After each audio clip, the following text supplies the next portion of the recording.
ध्यान रखे किसी को भी अगर गुस्सा बहुत ज्यादा आता हो, बहुत ज्यादा गुस्सा, सभी आप लोगों से हाथ जोड़ के वंदना करता हूँ। हमारा जो चैनल है श्री सोनू महाराज, वो चैनल जरूर सब्सक्राइब करें और इन वीडियो को शेयर करते रहिए। वासुदेव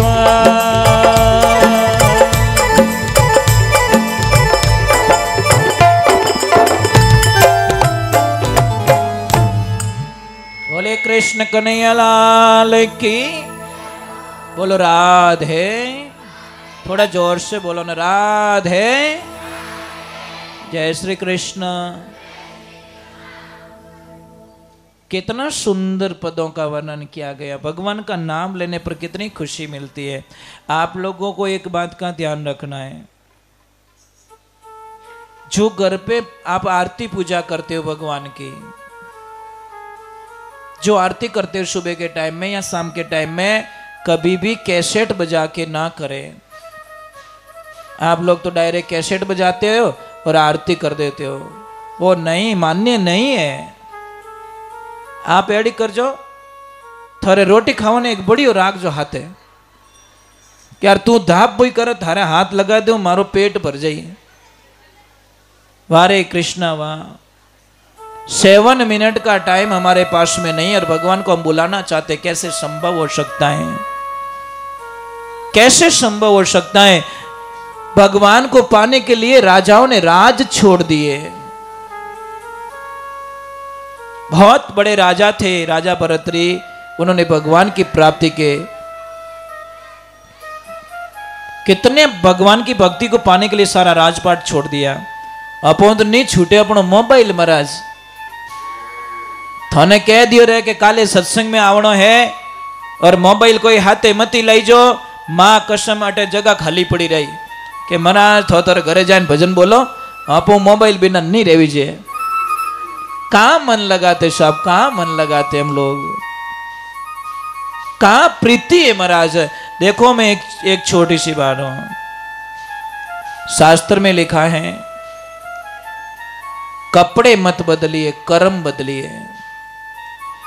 कई लोग हमें कहते महाराज जी आपने हमें दीक्षा दी, गुरु मंत्र दिया और मोने कोई छोड़ायो ही को नहीं, कोई फल नहीं छोड़ायो।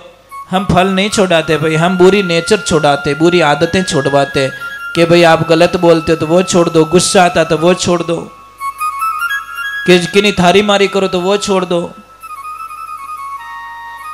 एक बात ध्यान रखे, किसी को भी अगर गुस्सा बहुत ज्यादा आता हो, बहुत ज्यादा गुस्सा, धारीज को नहीं, मतलब एक नींबू के 17 बीज लीजिए, नींबू के,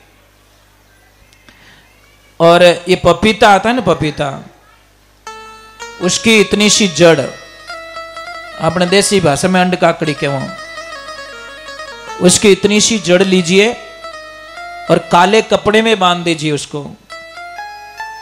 और जिसको भी गुस्सा ज्यादा आता है ना, उसके तकिए के नीचे या उस रजाई के नीचे डाल दो।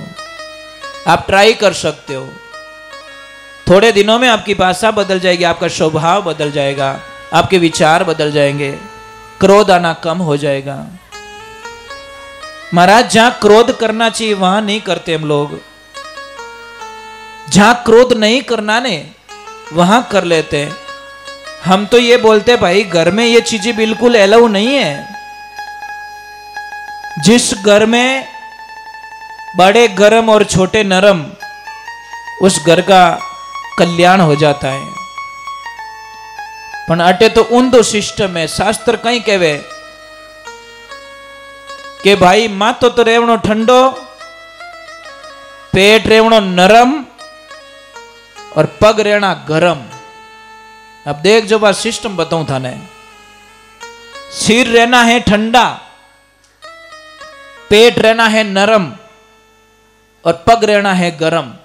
पण सिस्टम ऊंधो है महाराज। माथो एकदम गरम, पेट एकदम कड़का कड़क और पग एकदम ठंडा। पूरे सिस्टम को ही हमने चेंज कर दिया, पूरी कंपनी और मैन्युफैक्चरिंग ऊंधो फेर दियो महाराज। जब भगवान क्या कहते हैं, जिसका दिमाग ठंडा है, पेट नरम है और पग गर्म है तो शायद 90% उसको बीमारी नहीं आएगी। पर क्या करे महाराज, हम लोग मानने वाले नहीं है। अभी हम लोग कहते हैं परिवार में संस्कार बहुत जरूरी है, और बिना संस्कारों का परिवार कोई काम का नहीं होता। कोई मतलब नहीं उस परिवार का। मम्मी कटी जावेन, पापा कटी जावेन, काको कटी जावेन, वो फूफो कटी जावेन, बुआ तो मोनीज को नहीं डोडा मुंडारी, कई मतलब महाराज। सारे सारे मैच लड़ रहे हो आप, कब मैच खत्म होगा होगा, कब शांति होगी। और आपको पता है बिना संस्कार नहीं होने के कारण अभी हमारे 25 दिन पहले एक पाली में घटना हुई थी, उसने सबको हिला के रख दिया साहब। कितनी हो रही राखी विन छोरी ने, कितनी काल जो काटन दे देता माँ बाप, थारे कई चीजें बेटा, तेरे को जो चाहिए हमें बोलिए। पढ़ाई लिखाई उसको अच्छा किया, हर मोड़ पे उसकी हेल्प की, और जैसे ही 18 सालन कोई 2-3 दिनों रही बाकी ने हाथे ब्याह कर लियो। पापा मम्मी घना ही समझाए कि बेटा थारे पगे पड़ो, मत कर, हमारी बेइज्जती हो जाएगी। वो बोली तुम्हारी बेइज्जती से मुझे क्या लेन देना, मेरी लाइफ है, मैं डिसीजन ले सकती हूं, 18 अबव हो चुकी हूं, मुझे कोई लेन देना नहीं आपकी लाइफ से। ए बेटा हमारी गुडविल खराब हो जाएगी। बोले नहीं मुझे कोई। और लास्ट में क्या बोलती है, मैं आप लोगों को नहीं जानती, कौन हो आप लोग, कहां से आए हो, और सबको लिख के दे गया कि इन लोगों से मेरी जान को खतरा है, ये लोग कभी भी मुझे मार सकते हैं। साहब पापा मम्मी सहन नहीं कर पाए, यहां तीर लग गया कि जिन टाबर वास्ते जब ये लड़की नहीं आई थी तो वो बोलते 12 वर्ष तक हम लोगों ने भगवान की तपस्या की थी, तब जाके इसका जन्म हुआ था, और आज ये बोलती मैं जानती नहीं हूं आपको। ऐसा उनको गलत लग गया, सहन नहीं कर पाए, दोनों गए और ट्रेन के नीचे कट के मर गए। ये 20-25 दिन पहले की बात है, पाली की घटना थी हमारे। हे बच्चियों, मैं तो आपने एक ही प्रार्थना करूं, मां बाप रे साथे कोई धोखो मत करजो, थने भगवान कदी क्षमा नहीं करेला। आप ट्राई करके देख लो आप। और आप क्या सोचते हो आपसे कोई प्रेम करता है, ये गलत फहमी है। नहीं नहीं नहीं, बस आपकी मजबूरी का फायदा उठाया जा रहा है। और इस दुनिया में सबसे ज्यादा जो प्रेम करते हैं ना, वो पेरेंट्स करते हैं औलाद को, और माता पिता जितना प्रेम इस दुनिया में कोई कर नहीं सकता। और उनके प्रेम को देखना ना, आपको उनके प्रेम को देखना ना, आप कॉलेज से 1 घंटा लेट आके देखना, उनकी हालत खराब हो जाएगी। स्विच ऑफ कर देना मोबाइल को और 1 घंटा लेट आके देखना, उनकी रोटी छूट जाएगी, हालत खराब हो जाएगी उनकी। जगह जगह कॉल कर देंगे, जगह जगह ट्राई करने लग जाएंगे, अरे हमारी बेटी रे मोबाइल नहीं लागे, हमारे बच्चा रे मोबाइल नहीं लागे, वो नहीं लागे। कितु प्रेम, कैसे उस पेरेंट्स को हम धोखा दे सकते, कैसे? अरे भाई वे नहीं वेता दुनिया में तो अपकटू आवता, मने तो वही चीज समझाओ। इसलिए पेरेंट्स इज गॉड, माता पिता हमारे भगवान होते हैं। और माता पिता को मत सताओ भाई, कुछ भी हासिल होने वाला नहीं है, इस सारी दुनिया स्वार्थ की है। आप ट्राई कर दो ना किससे प्रेम करके, थोड़ा दिन पछे कहीं जीव भरियो, पछे कहीं थारे जड़ी घणी देखी मैं इन, मतलब मारी कहीं लिस्ट थी 15वीं थी कि 16वीं थी कि 18वीं थी। मत करो अपने, अरे नाम कमाना है ना आपको, पेरेंट्स को बोलो कि पापा मम्मी मैं कुछ ऐसा करके दिखाऊंगी जो समाज के अंदर तुम्हारा नाम रोशन कर दूंगी, ऐसा काम करके दिखाऊंगी, मैं अच्छा पद पाऊंगी। परंतु क्या करे, किसको समझाए महाराज, ट्राई कर करके थक जाते हैं। और बड़ी कृपा मोबाइल देवता की, ये ना खाने देता ना सच बोलने देता, और पेरेंट्स को तकलीफ देने वाला संसार में आज दिन तक सुखी नहीं रह पाया, 4 दिन सुख रहेगा वो कितना। और जितने भी ये कोर्ट मैरिज किया ना, उन्हें हालचाल पूछ लीजिए थे, माई ली रह तो रोवे, कोई धनी को नहीं। इन टाइम माँ बाप छूट गया, परिवार छूट गया, काका नाना मामा कोई साथ में आने वाले नहीं है। और अच्छी लड़की मर जाएगी, प्राण त्याग देगी, पण आप खानदान माते कदी दाग नहीं लगने दे महाराज। ये अच्छी लड़की की पहचान है। नेत्र तो थोड़े बदलो ही समझ लो, समझ में आ रही नहीं? वो अगर कुछ गलतियां कर रही है, थोड़ा कहनो सहन नहीं रेवे तो कुछ बदला है साहब। तो इसीलिए हम बोल रहे हैं अच्छे कपड़े पहनने से क्या मिलेगा हम लोगों को? घर में तो सिस्टम ही बराबर नहीं है। बढ़िया कपड़ा पहनो, बारह मुंडो बता दो, सेल्फी ले लो, सेल्फी ले भोंको मुंडो राख रखे। क्या सेल्फी? वो सेल्फी मन रे उपरांत लियोड़ी है, ओरिजिनल सेल्फी नहीं है। अंदर से नहीं हंस रहे हो। माटाणी अपने मारवाड़ी में कहवत है ना, थप्पड़ ठोकन मुंडो रातो राखनो।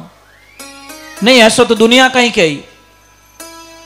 यही हमें भागवत जी समझाते हैं। यही प्रश्न उठता है कि हम ये यज्ञ क्यों करवाते हैं, क्यों कथाएं करवाते हैं, क्यों इस यज्ञ में आते हैं? तो महाराज अनुष्ठान हुआ है, भक्ति मैया आई, कीर्तन हुआ है, अर्जुन जी आए हैं, महादेव आए हैं, सब झूमने लगे। कथा में बहुत आनंद आया। अभी थोड़ा 20 मिनट और बाकी है, फिर आपको छोड़ देंगे, ठीक है? क्योंकि आज यहां विराम हो जाएगी, कथा महात्म्य पूरा हो जाएगा। तो अभी एक प्रश्न वापस उठ गया कि हे गुरुदेव, क्या पापी लोग भी इसमें तिर जाते हैं? पापी लोगों का भी कोई मोक्ष होता है? जिसने बहुत पाप किया, गुरुदाता मैंने अवगुण बहुत किया, जितना पांव धरिया धरणी पर मनसा पाप किया, हे गुरुदाता मैंने अवगुण बहुत किया, क्या पाप किया हुआ इंसान भी तिर जाता है? तो वापस कथा आती है। तुंगभद्रा नदी के किनारे आत्मदेव नाम के एक ब्राह्मण देवता रहते थे। ब्राह्मण देवता इतने अच्छे, भगवान का भजन करो। आत्मदेव, जो आत्मा को पहचान ले वो आत्मदेव। नारायण तुम सत्संग करो, पहले सीखो भजन की रीत, आत्मा का ज्ञान परखे नहीं जब तक रहे आड़ी भीत। दीवाल रहेगी आपके बीच में। तो भगवान की कृपा हुई, आत्मदेव बड़े आनंद में। परंतु एक दुविधा है, घर में बच्चे नहीं है, गाय बछड़ा नहीं दे रही, तुलसी मैया लारे सूख जाती है। वो बोल रहे मैंने कितना पाप किया होगा, मेरे घर में कोई बच्चे नहीं है। और उनकी पत्नी इतनी खराब है कृष्णा, उसकी जान ले ले, इतनी खराब। भगवान की भक्ति से उनको कोई लेन देना नहीं। आत्मदेव ने एक दिन सोचा कि चलो इस जीवन लीला को समाप्त कर लेता हूं, टाबर तो है को नहीं मारे, अब जीवन किने वास्ते। देखो बेटा सुनना, पेरेंट्स क्या करते हैं, घर में औलाद नहीं होती ना, भूखे मरते हैं। कोई थोने कहे महादेव रा इतना उपास करना वे करे, कोई कहे 12 वर्ष रामदेव रा पैदल जानो, आपको पाने के लिए वो पेरेंट्स जाते हैं पैदल। जैसे ही महाराज जी जाके उन्होंने बोला नदी में कूद के मेरी जान दे दो, एक कोई महात्मा जी आए, बोले कहां जा रहे हो? आत्मदेव कहां जा रहे हो? कि मुझे मरने दीजिए। कि क्यों? कि घर में बच्चे नहीं है, जी के क्या करूं, पत्नी मेरा सुनती नहीं और बच्चे मेरे घर में नहीं, मन लगाऊं तो कहां लगाऊं। उन्होंने बोला कि मैं एक फल देता हूं, जाइए और अपनी पत्नी को फल दे देना, मेरे प्रभु की कृपा से 9 महीने बाद में उसको बच्चा हो जाएगा। संत थे, संत के शब्दों का विश्वास किया कि चलो मैं ले जाता हूं, और ले जाके अपनी पत्नी को सुपुर्द कर दिया कि हे लक्ष्मी ये फल खा लो। मैंने बोला ना कुबुद्धि कुबुद्धि होती है। बंडूड़ो वे के बंडूड़ो, बंडूड़ा समझो, हुईड़ा हुईड़ा कहीं के भी नहीं, गडूरियो कहीं के जो भी कहो जको गडूरा। इन गडूरा ने कितो ही बढ़िया इन्होंने करो, गंगा नदी कादो देख तो इन बटो मेकअप करी, कीचड़ सरकार जिंदाबाद, उसको कोई लेन देना। घणो गंगा में स्नान करियो पण कादा में वो बेटो एकदम बढ़िया चकाचक हो गया, या जाने देसी घी में चूरमू करियो वेजू। क्या करे, उसको तो वो कीचड़ अच्छा लगता है, अच्छी बातें अच्छी, गंगा स्नान अच्छा नहीं लगता। अब महाराज उसको ले जाकर वो फल दिया, वो बोली इससे क्या होगा कि तू खाएगी, तू गर्भवती होगी और तेरे बच्चा होगा और हमारी मनोकामना पूर्ण होगी, और मैं अनुष्ठान के लिए जा रहा हूं। वो बोले मैं खाऊंगी, फिर मेरे को बच्चा होगा, फिर मेरा पेट भी बड़ा होगा। नहीं नहीं, आई नॉट एक्सेप्ट, नहीं आई नॉट एग्री, मैं ये नहीं कर सकती। कौन लपड़ो करे? 9 महीना विने गर्भ में राखो, પછી जन्म दो, પછી दूध पावणो ने मोटा करना विने धोवणो ने वो करना, कौन लपड़ा करे? नहीं नहीं नहीं नहीं। उसने एक आइडिया लगाया, उसने वो फल दे दिया गाय माता को, गाय माता खा ले। अब उसकी बहन जो थी कि बहन मारे 9 टाबर रियोड़ा 10 लोग पेट में। एक काम कर, वैसे जीजा जी तू गयोड़ा बारे, अब उन्होंने कहीं ठा पड़े, वो मारे टाबर रहे नहीं, जब तू कह दीजिए वो मारो इस टाबर है, मैं अटे रहूं थारे घरे काम करूं, दूध में पिला दूं, मोटो में कर दूं, बाकी ओ काम ठीक है, पैसे मेरे खाने वाला है नहीं, पैसे बहुत है मेरे पास, धन बहुत है। वो फल दे दिए गाय माता को। और धुंधली नाम था, धुंधली ने उस बहन को घर पे रखा, और 12 महीने बाद में जब बच्चा हुआ तो महाराज ढिंडोरा पिटवा दिया, धुंधली को बच्चा हुआ, धुंधली को बच्चा हुआ। आत्मदेव जी को खबर लगी कि घर में बच्चा हुआ है, आए, बड़ी खुशियां मनाई, बहुत आनंद हुआ। अब इधर गाय माता ने भी के बछड़े को जन्म दिया, पर था इंसान का बच्चा, पर उसके कान थे ने वो गाय माता जैसे कान थे। अब दोनों का नामकरण करने की स्थिति आई। वो धुंधली बोली नहीं नहीं नहीं, मारा बेटा रो नाम तो मैं ही रखू। अरे मत रख, मैं रखता हूं। नहीं, ठंडा नहीं पड़े, मारा बेटा रो नाम मैं ही राखू। कहीं राखी कि मैं इसका नाम रखूंगी धुंधकरण, धुंधली का धुंधकरण। तो आत्मदेव ने गौ माता के बछड़े को गौकरण रख दिया। अब दोनों बच्चे, अब धुंधला तो धुंधला था, वो तो इतना ओढ़ बोलावे राम, परेशान कर देवे, धारीज को नहीं। थोड़े कोई कोई टाबर अणुता वे धाप जाता रहो, मन लाइन के महाराज मैं तो धाप गई नो, पहला नहीं रह जाने के महाराज टाबरी को नहीं, पछ के मैं तो धाप गई। अब दोनों तरफ हमारी कोई प्रॉब्लम है, नहीं रहे तो ही प्रॉब्लम, होवे तो के धाप गई। कारण संस्कारों बिना बच्चा अच्छा नहीं होता। अब भगवान की कृपा हुई, धुंधकरण को मतलब अपना काम कर रहा है, स्कूल में ओढ़ बोलावनो, लड़ाइयां करनी, वेजिन बातें आवनी, गालियां बोलनी, झगड़ो करनो। और गौकर्ण जी महाराज बढ़िया पिताजी के शरणों में बढ़िया आनंद ले रहे, माता पिता का परम भक्त। ऐसी गलत राह पे चला गया तो पिताजी ने बोला कि बेटा गौकर्ण इसके साथ में रहेगा तो तेरे पे छाया पड़ जाएगी, तू तपस्या के लिए चला जा। गौकर्ण जी महाराज तपस्या के लिए चले जाते हैं, और धुंधकर्ण महाराज इतना बिगड़ गया, पिताजी भी वहां से चले गए, मैं थारू धाप गो, मैं नहीं रह सकता तेरे पास में। अब लास्ट में मां डांटती थी, तो एक दिन उसने क्या पता है, अपनी मां को भी मार दिया, क्योंकि वो किसी वेश्याओं के चक्कर में पड़ गया था। मां से धन मांगा, मां ने दिया नहीं, तो अपनी मां को मार दिया। और आपने एक घटना सुनी, एमपी की जो टीचर थी, टीचर के बेटे को खाली टीचर ने इतना ही बोला कि बेटा बार बार मोबाइल मत देख, बार बार मोबाइल मत देख, अच्छी बात नहीं, तेरी लाइफ खराब हो जाएगी। बेटे को इतना गुस्सा है, रिवॉल्वर लेके मां को ठोक डाली, खत्म कर दी एक औलाद। एक किस बेटो डायरेक्टली मां को उठा दी, बीच में तू बोलने वाली कौन है, मैं मेरे फ्रेंड्स के साथ में खेलता हूं। लो क्या संस्कार महाराज। अब डायरेक्टली भगवान की कृपा हुई, गौकर्ण जी महाराज चले गए, मां को उसने मार दिया। अब वेश्याओं ने उसका सारा धन हड़प लिया। आखिर में एक दिन उसने वेश्याओं के जाल में आकर राजा के यहाँ पे चोरी कर दी। तो वेश्याओं ने सोचा कि पकड़ा जाएगा तो हमारी भी मौत निश्चित है, राजा मार डालेगा हमको। तो वेश्याओं ने सलाह की क्या किया जाए, किसको मार दिया जाए, कैसे मारे। सो रहा है, देखना उसका दृश्य सुनोगे, विपरीत जाने वाले की दशा क्या होती। चारों हाथ पैर बांध दिए और तकिया लगाया, मरा नहीं, तो चूल्हे में से गरम गरम कोयले निकाले और उसके मुंह में उड़ेल दिया और वो मर गया। तड़प तड़प के मरा, तो मोक्ष तो हुआ नहीं, वो तो वहीं प्रेत बन गया। अब प्रेत बन के उसी घर में रह रहा। वर्षों बाद में गौकर्ण जी महाराज पधारते हैं, वहां बैठते हैं, तो इधर घड़ी किधर से आवाज आ रही है, घड़ी किधर से आवाज आ रही है, घड़ी किधर से आवाज आ रही है। तो गौकर्ण जी महाराज बोले कौन है भाई तू, कौन, क्यों कर रहा है तू, कौन है। कि भैया मैं तुम्हारा भाई हूं, मेरी दशा ये हो गई, वेश्याओं ने मुझे मार डाला पर मेरा मोक्ष नहीं हुआ, मैं तड़प रहा हूं, कोई अनुष्ठान करो मेरी मोक्ष के लिए। फिर गौकर्ण जी कथा करते हैं, कथा करके उसका मोक्ष करते हैं और उसको सदगति प्राप्त करते हैं। देखो एक ध्यान रखना, कथा में विमान भी आता है, भगवान भी आते हैं, पर दिखने वाले को दिखता है, नहीं दिखने वाले को कभी नहीं दिखता, क्योंकि वो लेंस होना चाहिए भाई। दूर की चीज देखने के लिए